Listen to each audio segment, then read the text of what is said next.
Good afternoon. This is the AAUW monthly meeting, and we are happy to have you all present with us today. And we are going to begin with Ella Lacey, and she's going to make a very special announcement for us. Thank you so much, Sarah Faye. I am very, very pleased to be able to make an announcement about our community recognition for a person who is with us today. The Carbondale branch of AAUW is very pleased to announce that Yolanda Simon is the 22-23 year recipient of our community award. Yolanda is a product of Southern Illinois, having been born and raised in Cairo, as they say, born and raised. And we are so happy that she continues her community work here in Southern Illinois. This type of recognition is for a person who has made, who is considered a distinct asset to our Carbondale and Southern Illinois community. And the person affirms this by their activities to enhance the community. So again, for this year, we are applauding work in education of all students, as well as volunteer service in areas of need. Early in life, Yolanda chose the field of education for her career.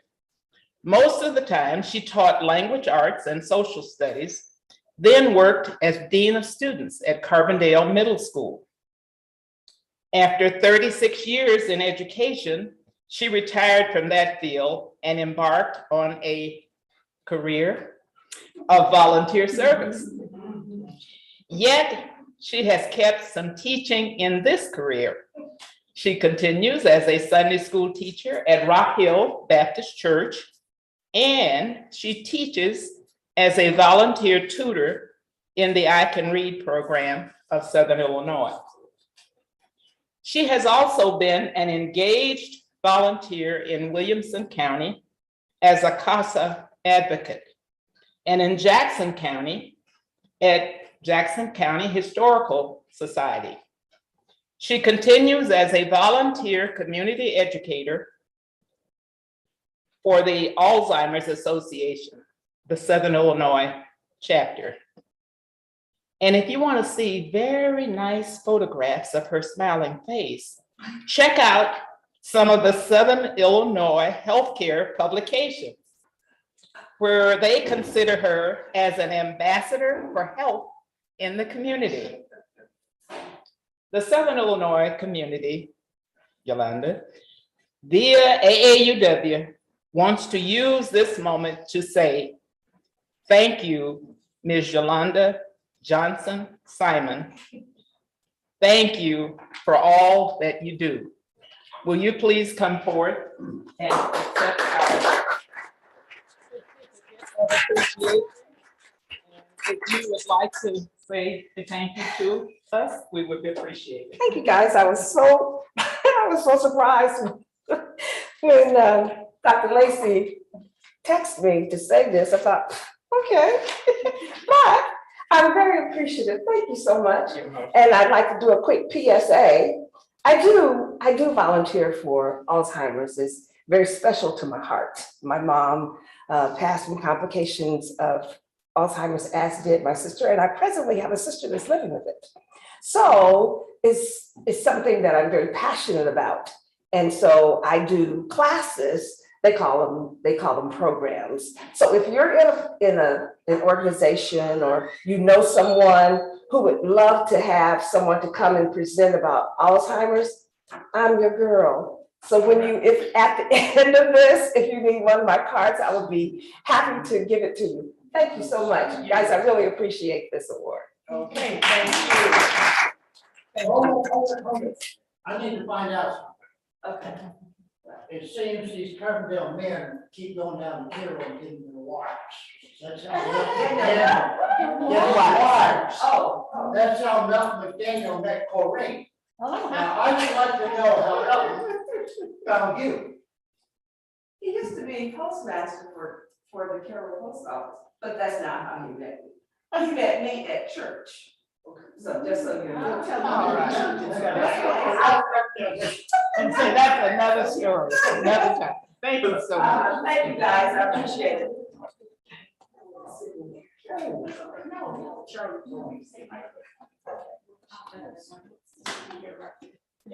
Thank you so much, Ella, and congratulations, Yolanda. We are very proud of you and happy that you are continuing to do all these wonderful programs. Thank you.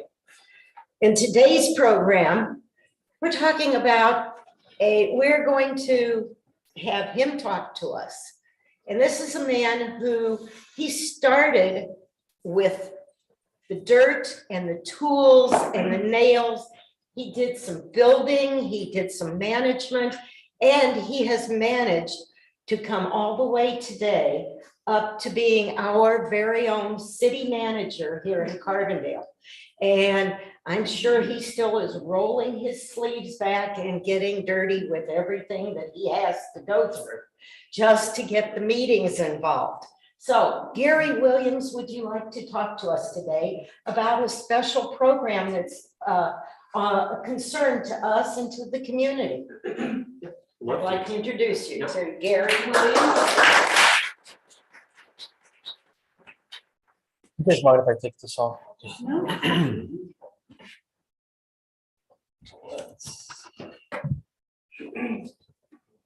Oh boy.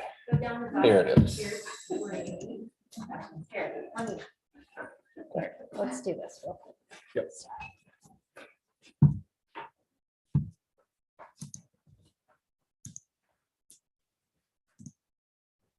You know, on a side note, I've known Charlie for a long time, and it's nice to know that he's the same regardless of the group he's in.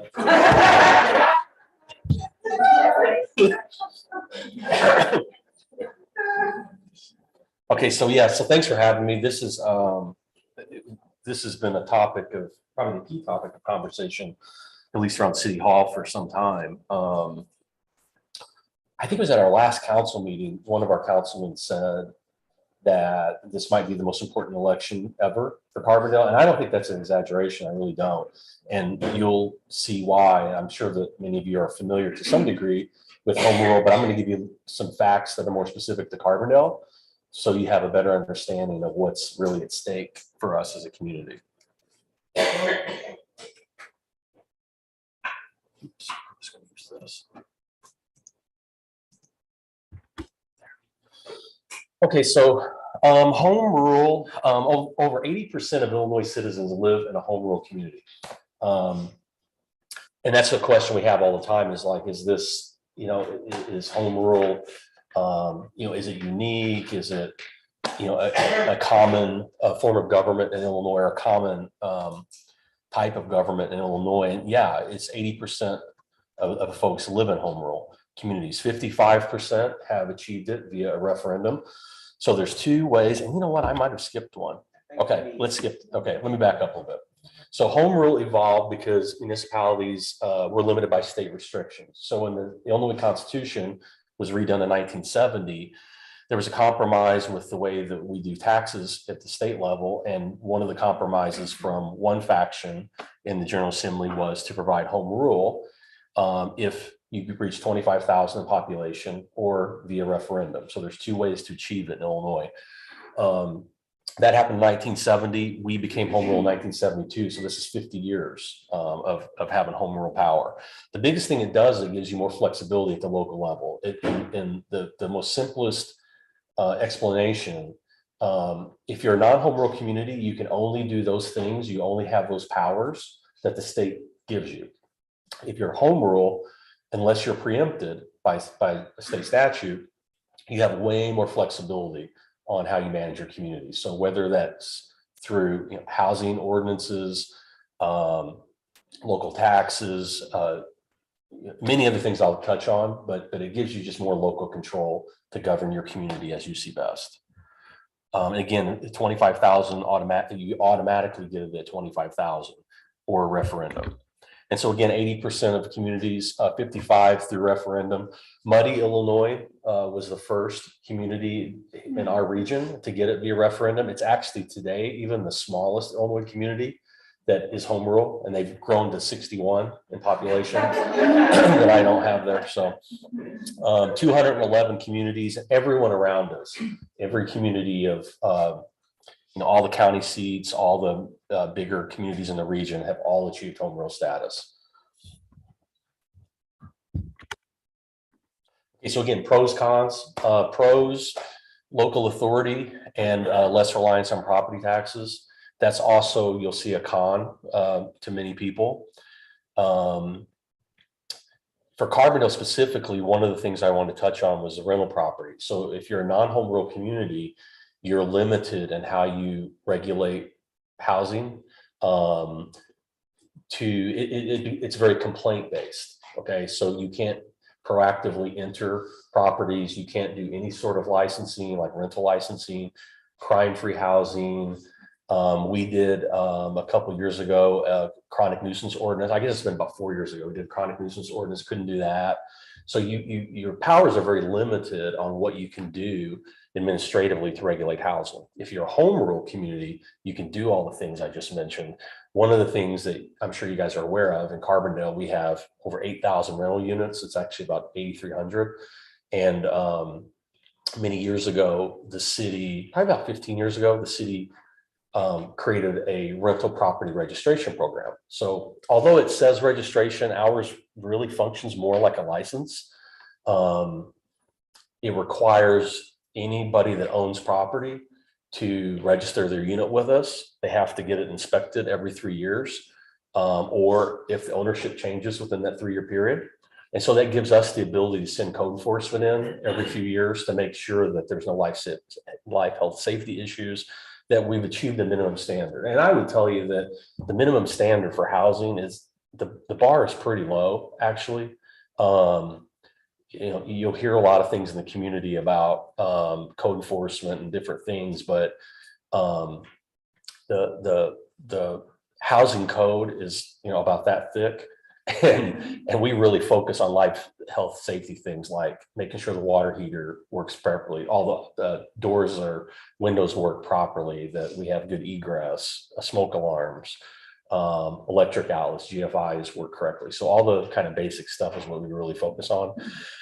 But the fact that we are home rule, we can require all that. We can require landlords to proactively let us go into their units every 3 years. Some communities have licensing. At our last council meeting, the idea of licensing came up again. And what licensing it looks a little different in different communities, but what licensing could do is, if you were a bad actor in terms of rental property, we could simply pull the license. So you wouldn't be able to either rent at all or even be able to rent that particular unit until you had gotten completely into compliance, until you'd done everything we needed you to do. So it just gives this community a lot more power, and we're 70% rental housing. So for us, it's a really big deal. Autonomy, again, less Springfield influence. The real question, kind of the basic question again, is, do we have a better idea of how to manage and regulate Carbondale, or does the General Assembly? And that's really kind of the most basic argument about home rule. Again, more creativity, specifically in financing. And I'll touch on that in just a second with some numbers I'm going to share with you. One of the things it gives us is more flexibility in financing. So like when we issue bonds for public projects, like our downtown streetscape, for example, we got a loan. We worked with a local bank, and we designed the loan to work very much like a bond. So it gave us a lot of flexibility. We don't, if you're a non-home rule community, you're limited. Your total debt can only be 7.62% of your EAV. We're already in excess of that. We don't have, if you're non-home rule, you can only finance it up to 40 years. We can do it longer than that. So it gives us a lot of power as a home rule community. And also home rule communities typically have better bond rates. So you get better interest rates. And so that's a big deal when you're, last year, for example, we presented an idea to council for us to move from about 50% funded in our public safety pension funds to 100%. But we did that through issuing pension obligation bonds. And so our final rate was around, I think, 3.6% on the bond. If we were non-home rule, if you move 3.6 to 0.5% on $45 million, it's a lot of money. That extends a lot over time. That puts a lot of extra burden on taxpayers. So home rule is a good thing in terms of financing. So again, the cons, many of the same arguments, broad taxing authority. The biggest opponents of home rule generally point to sales taxes. They make arguments about real estate tax, which have really been debunked by a lot of studies that have been done by academics in particular. And the cons are more ability to pass local laws and regulate. And so again, if you're non-home rule, you lose all your licensing authority. So we couldn't do business licenses. We couldn't do animal control licenses and licensing your dogs. You can't do rental licenses, on and on and on. So anything like that you could have some creativity with home rule, you would lose all that both as a non-home rule community. So this is one of the biggest arguments against home rule. We've already heard from the Illinois Realtors Association, and they've already been talking about organizing, and they've been working in a couple other communities. We in Collinsville and Freeport are all three communities that are kind of similar, and all of us had our population fall below 25,000. So we've been in communication with those guys as well. The realtors' biggest argument is they generally don't like rental licensing. It's really more of an argument centered around urban areas in Chicago in particular, because Chicago, the real estate values are obviously much higher. And Cook County in particular has transfer taxes. So every time you sell a property, there's a transfer tax that goes to the city, really just for the transaction. Home rule communities can raise that transfer tax. And a lot of the collar counties and cities in those counties do it. And so I don't know the revenue, but I'm sure it's in the probably hundreds of millions of dollars in that area. And the realtors generally don't like it for those reasons. They also make the argument about property taxes, but again, it's just not true. Studies have shown one of the people in universities that's done some of the most research nationally on home rule and property taxes is actually at Northern Illinois University, their Center for Governmental Studies. And they've shown over and over and over again that there's just no evidence to support a home rule community having higher property taxes. It's actually usually counter. So again, home rule has better bond ratings, better, more diverse revenue streams. And also they found that they have typically better relations with state officials. And a lot of that could be the revenue streams. It could be that home rule communities are typically have more professional management. So there's just a lot of reasons the factors that could play into that as well. This is a little graph that we put together a few years ago because every year, if you guys are like me, and probably in the last 60 days or so, you've complained about your property taxes went up. But everybody always and I run into people around town. It's like, God, you guys raised my property tax again. It's like, well, we didn't, but somebody did, and we always put this on here because the city's portion is city of Carbondale, the pinch. It's these two little lines here, but basically this little sliver is what the city is. It's about 3% of your property tax bill is from the city of Carbondale, about 3%. And this is really where you'll see the impact of home rule versus non-home rule. So this year's budget for FY23 in our general fund, which our general fund, if you don't know, is what's most synonymous with government. So your general fund is your sales taxes, real estate taxes, and that pays for police and fire, administration, finance, code enforcement, streets, all those kind of basic city functions come out of the general fund. This year, we're projecting to have about 26.4 million in revenue.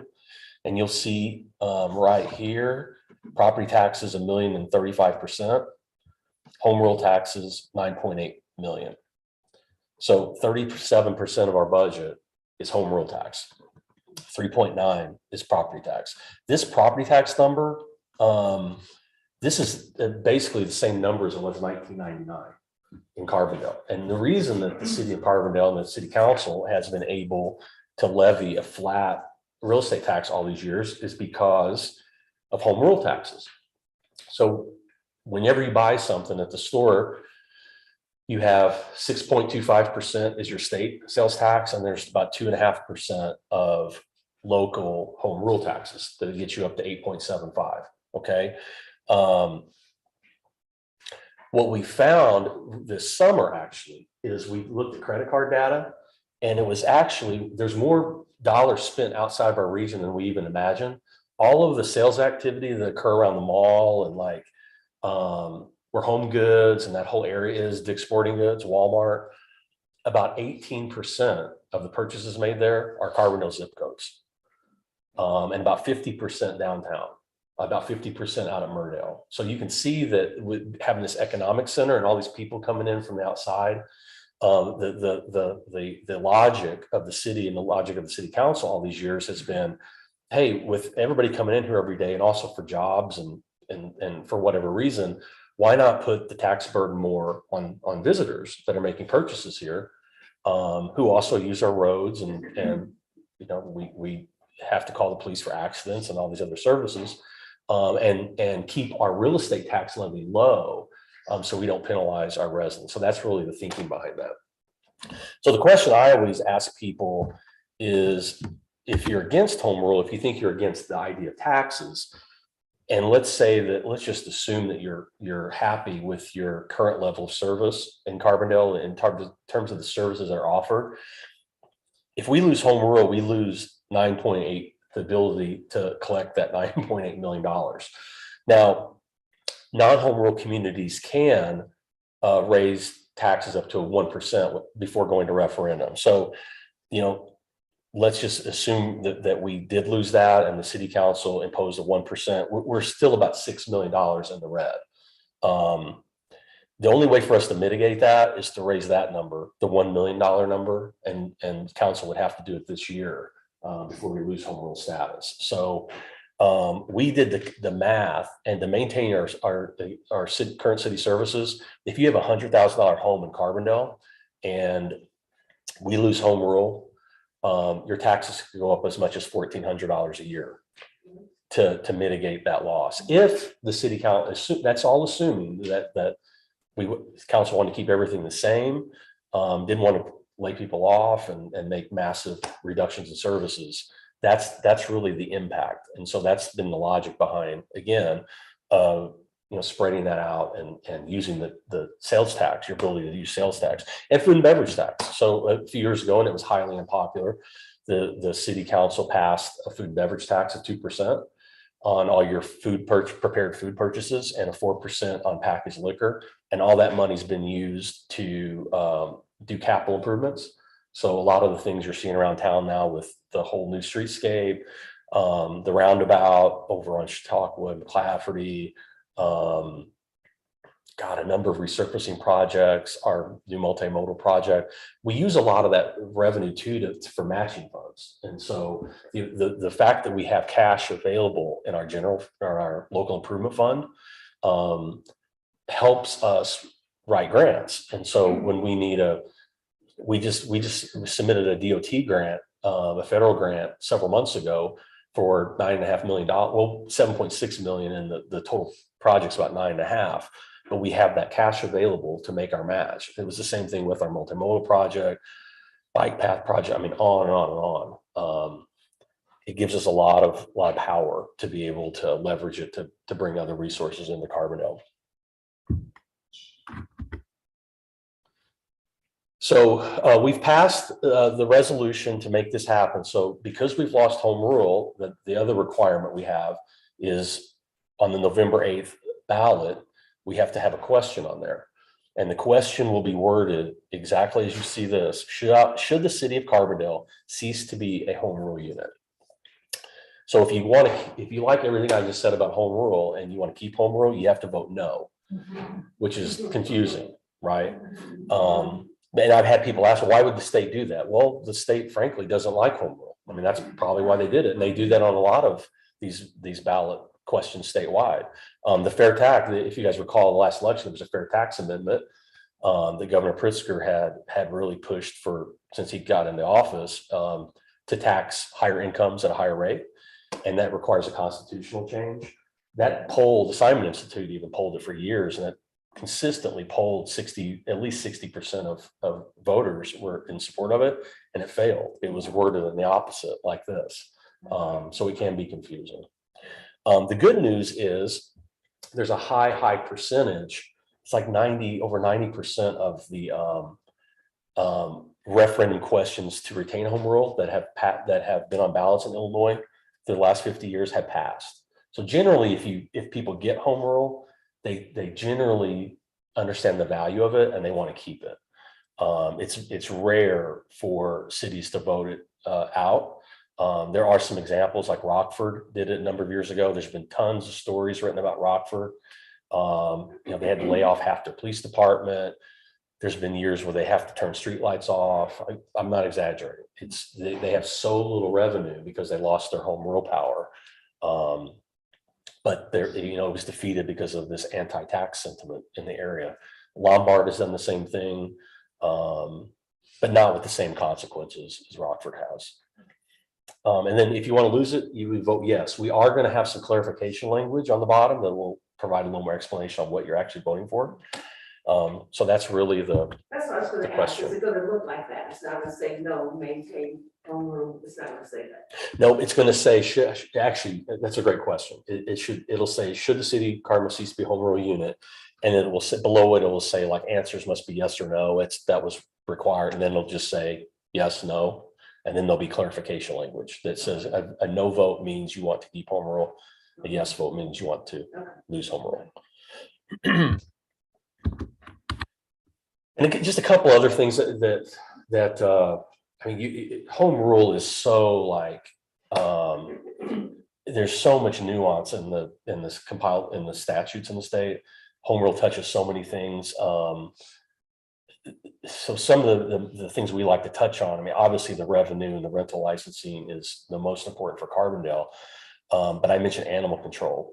We get about 500 complaints a year at our police department regarding animals. We would not be able to license animals anymore. I don't know that we would have animal control if we couldn't have animal control, if we had licenses. What else? One of the most common requests we get is speeding.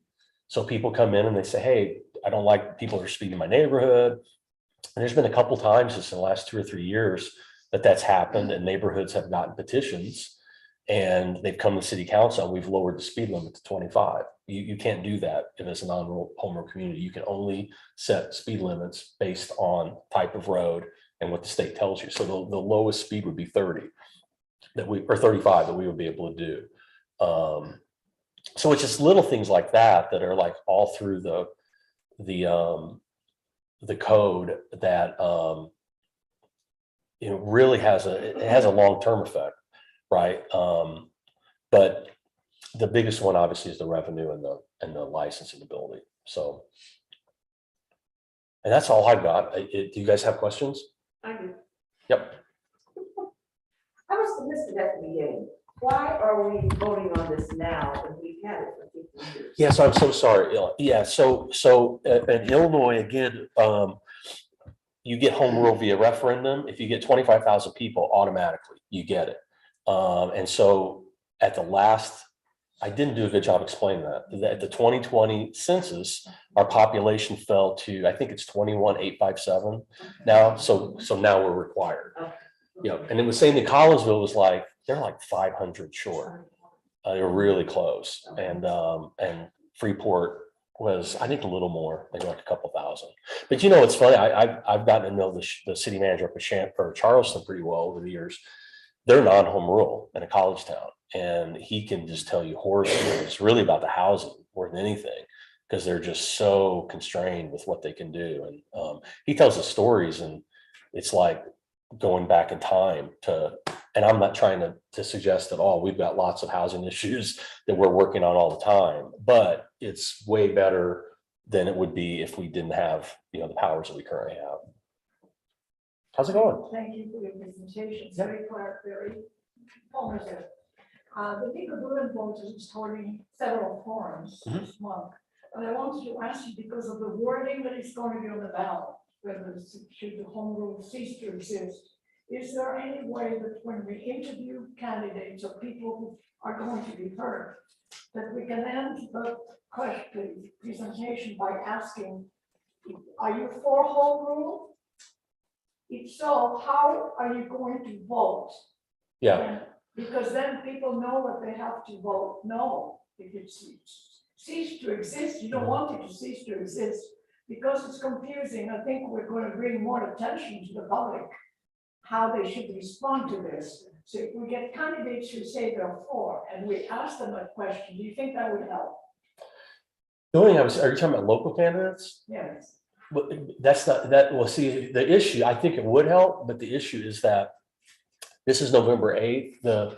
The first day to put your council or mayoral packet in for our municipal election is November 21st. And our municipal election is obviously in April.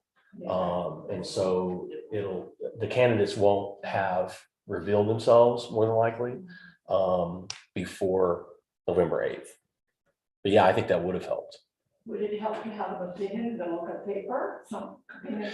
We can't. So I've probably violated this rule today a little bit because of the way I've, couched this, but I'm trying to present it factually, and those are the facts. The facts are we're going to lose a whole lot of money and a whole lot of power if we lose home rule. The city can't technically lobby a position, can't take a position using city resource. So Carolyn can't.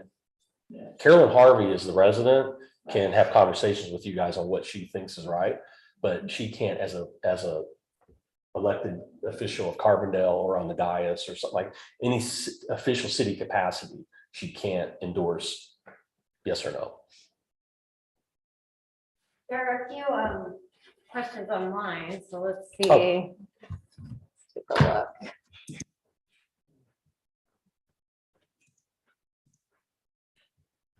We have had bad actors destroying our housing stock for 40+ years. That reasoning to keep home rule about having ability to retract permits to ban bad landlords falls flat.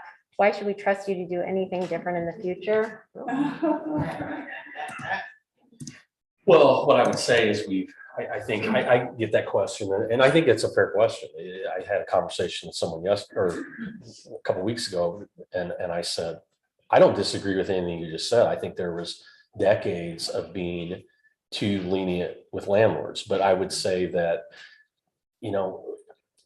I wouldn't focus on the past. I would focus on our current group of people, like myself, the council, our current planning staff, neighborhood services. We've asked council to adopt a number of new ordinances to where it gives us more power. So we've got a chronic nuisance ordinance that puts people on notice if you have bad tenants and they're creating crime issues. We have the ability to put more responsibility on the landlord. We've used that a handful of times where they've been able to get the people out of the house and they've taken more action. We have we most recently asked for some amendments to our building code, property maintenance code, to give us more teeth in terms of our fines and higher fines. And tonight we're going to ask council to pass a vacant building registry. That's one of the issues we see in Carmel right now with vacancies is we don't even know they're vacant and people are squatters and things are going in houses. So this is going to require landlords to tell us when something's been vacant for 30 days and then have to keep it so it doesn't look vacant. It has to stay mowed and you can't have papers pile up and all these things, or we can fine you. So we've asked for more enforcement tools, and I would tell you that there's plenty of landlords that don't think real positively of us because we've been, I think, more forceful. But I'm not trying to suggest that we've solved all the housing problems. We have a lot of housing problems that we're working on. But what my argument would be that regardless of what happened in the past, if you lose home rule, you lose all your power to do anything. It would only get worse, in my opinion. Besides the referendum, did you say we have to raise $1 million? In your presentation here, you had said that we have to come up with if we lose. Yeah, so if we lose right now, the two biggest numbers to remember is home rule sales taxes. We're gonna collect about $9.5 million this year. Our real estate's $1 million. So if we lose the 9.5, we have to figure out. We either have to raise revenue from somewhere, which real estate's our only source, or we have to do huge cuts to services. I have a question on, I've heard that why are we only inspecting every 3 years on these rental properties? Can we get more staff to inspect? Yeah. More frequently, because certainly when landlords know, okay, they're not gonna inspect me, they're not gonna inspect me again for another 3 years. That gives them a lot of leeway to pull some stuff, especially with students. Is that any possibility of, I know that causes an increase in staff and money and so on, but that's one thing I've heard a lot of. Why not more inspections? We could have more inspections. What I would tell you, Elaine, is it's required every 3 years, but what we find is that there's so much turnover in these units, and because we get complaints from tenants, most units we're in more than every 3 years, regardless. Okay. But to answer your question, yeah, that's something and actually we're looking right now that we've been shooting around the idea of maybe hiring a couple more inspectors, but more to work like a non-traditional shift, like to do something like in the afternoon, maybe work like 3 to 11 and closer with the police to like the vacant buildings we've talked about. So keeping an eye on that stuff in the evenings. And so, yeah, we're not opposed to hiring more staff because it's an important part of our services we offer. So just to clarify, it sounds like what you're saying is that if we keep home rule, we will maintain and possibly be able to improve. There's always the possibility of improving rental inspection and more regulation on what what state a rental housing can be in. And if you lose home rule, you lose all of that possibility entirely, and you have no ability to inspect or improve your housing. It's just up to landlords to do what they want to do. Well, it becomes complaint based, and cities that are non-home rule have registries, but that's what you're asking. You're asking for someone to comply with your policy to register your rental unit. And So, you would have very little money to deal with those complaints. very little money to deal with those complaints. Yep.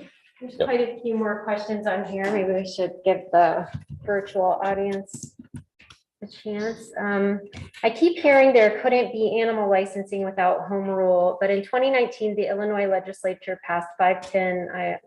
I'm not going to read that whole thing, which gives municipalities the power to prohibit animals running loose and says, nothing in this act shall be construed to in any municipality or other political subdivision to further control and regulate dogs, cats, or other animals in such municipality, provided that no regulation, policy, or ordinance is specific to breed. Could you explain why this wouldn't allow animal licensing and using that money for the animal control officer? We can't understand a word you're saying. Oh, I'm sorry. Can you read it? No, you can't see it.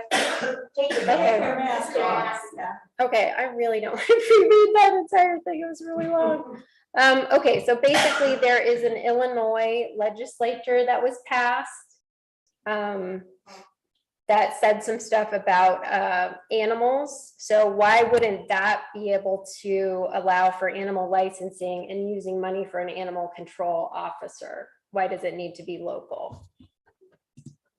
Sorry, it was Honestly, very long. What I would say is I don't know because I'm just not familiar with I'm not familiar with that particular statute, so. What I would say though is, I think in a nutshell, if I caught all that, is it doesn't, if we lose home rule, we lose the ability to license animals, which is a regulation tool. It doesn't necessarily limit our ability to hire an animal control officer. But you're paying for the animal control officer with the license. Correct. Yeah. Right.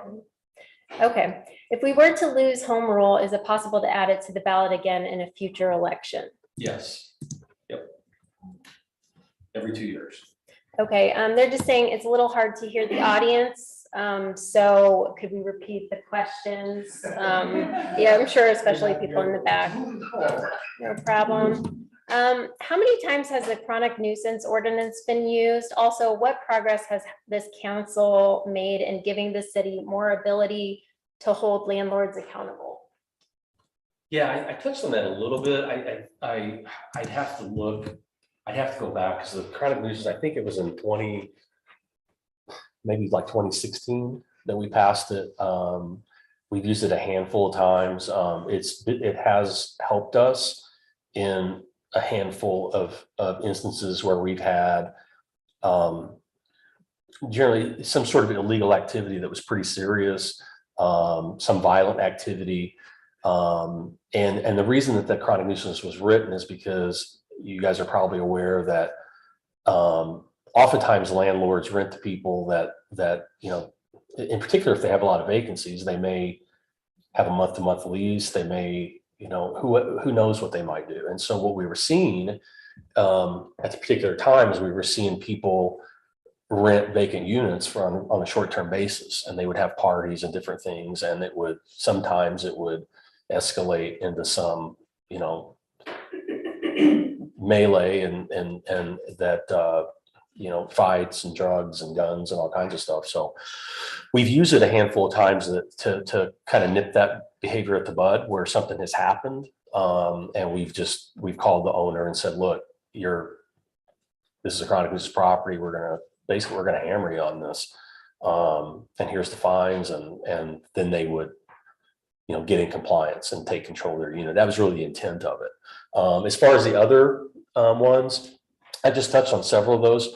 We've increased fine amounts, we've codified. We had a policy, internal policy, that if we do an inspection, that everything had to be 100% complete within 6 months, and we've lowered that. I think it's 30 days now for non-life health safety issues.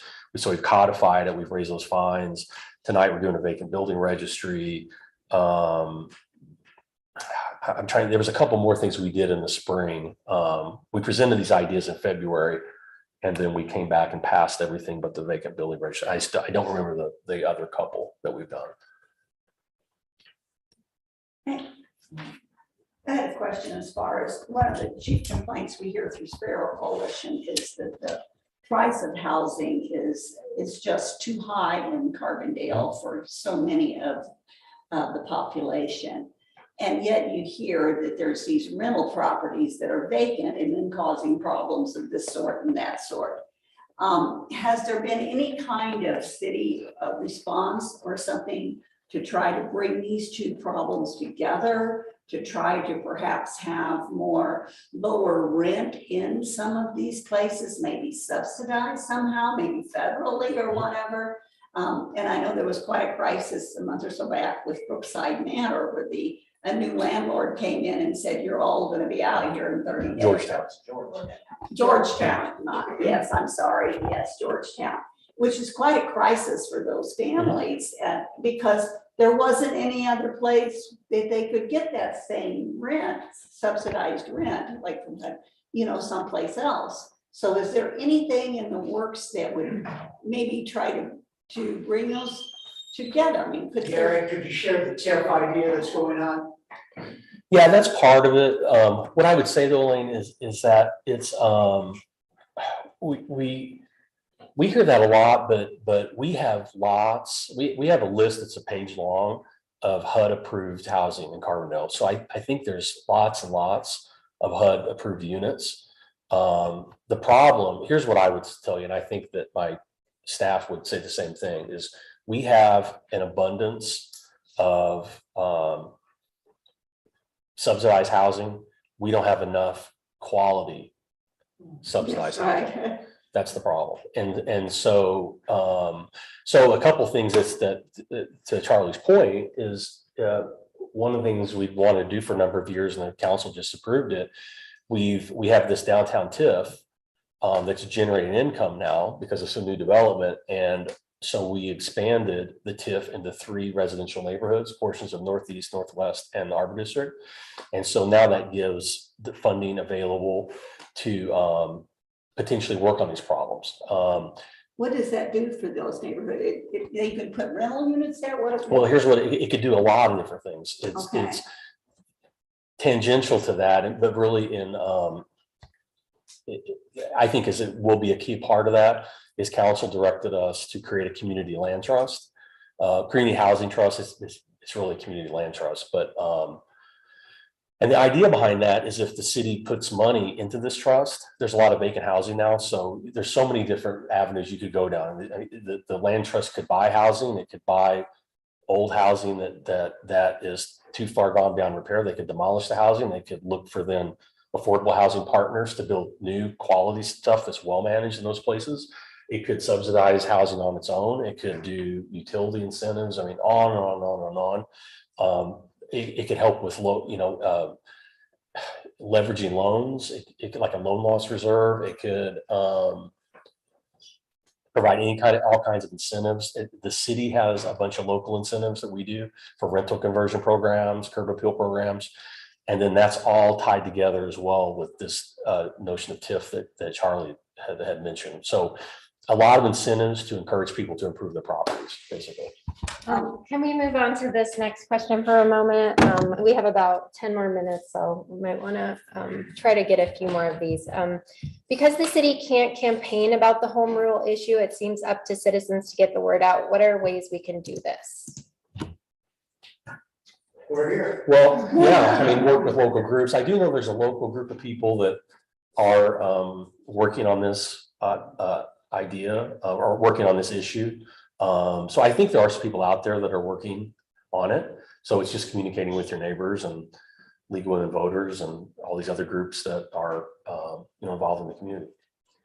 The next question, this one is kind of related to that. Are there resources or sites we can use to explain the benefit of home rule and how it will be on the ballot? I know that the library soon will have a section up on the homepage about home rule, so feel free to check that out probably within the next couple of days. Gary might know of some other resources. Yeah, there's if you guys go to the city's website on our landing page, there's a home rule FAQ that's on there, and it'll give you just some basic information. The Illinois Municipal League also has, I think there's a link on it actually to IML's information as well. Facebook? Facebook? I think she's posted on Facebook. Yeah, I think so. It's on our website. Jennifer. Thanks, Charlie. Okay, there's one last question. Are there places the city is looking to streamline and try to save money so that we can be less reliant on these taxes?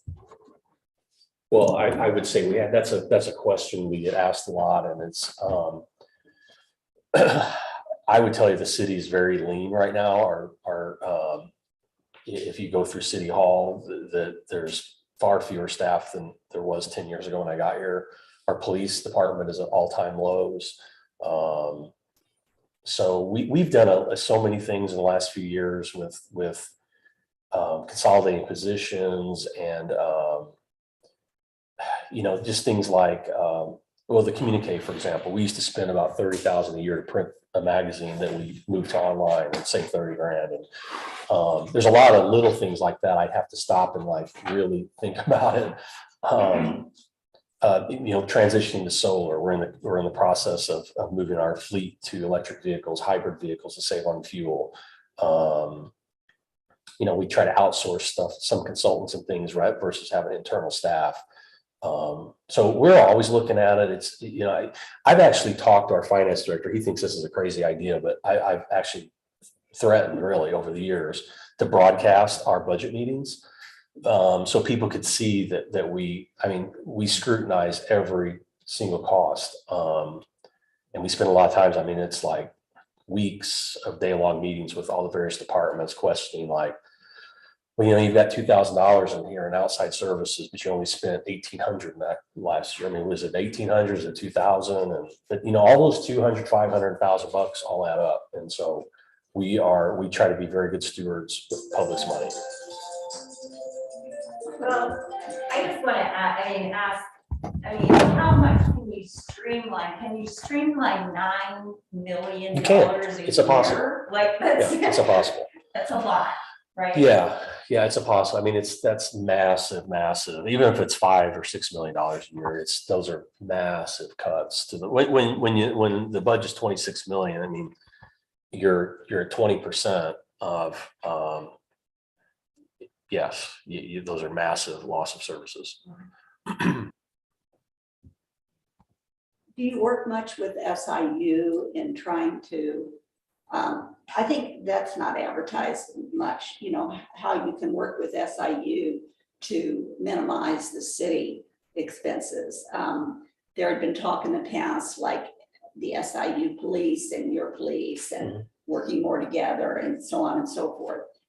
Are you doing much of that? Yeah, our departments work very closely together. What I would tell you is it's two really different types of policing, being on campus versus not campus. And, the volume of calls that our police department has, the types of calls are so different. But yeah, we would like for them to and there are times during the year that we do more joint patrols and stuff, particularly in the college areas, student housing areas. But other than that, we were talking this morning, we're going to try to work with the engineering department to help us with some studies like stormwater types of things. Those are types of things you can do. The only thing that's tricky about some of that stuff is what we found is you have to time it so perfectly. So if you have a project that comes up like a landscape design or something, this came up this week actually, and we say, hey, let's go over to the College of Agriculture and like talk to somebody, is you have to find the right instructor that has the right slot. And then with the students in place, or like a design studio class or something where they need a future project, and there's a lot of turnover. So we do those things, but it's usually more long-term planning types of activities than short-term because of all the reasons I just gave.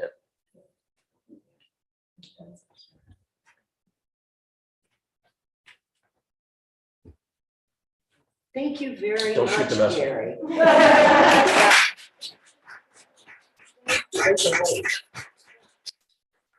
Have other questions? Can they put them to your office? Yeah, so my email, I think was on there, but it's gwilliams@Explore Carbondale. You can call our office at 457-3229. Thank you so Thanks much. for asking me to talk about this. It's really, really important. It is important, and it is something that the community needs to know about. So we're very happy you were able to join us. Yep. Thanks. Thank you. Madam President, Yes. could you have maybe the city manager present the mayor pro tem? In here, yes, It's please my do. honor to introduce, and she loves the attention. That's Mayor Pro Tem for Carroll Park.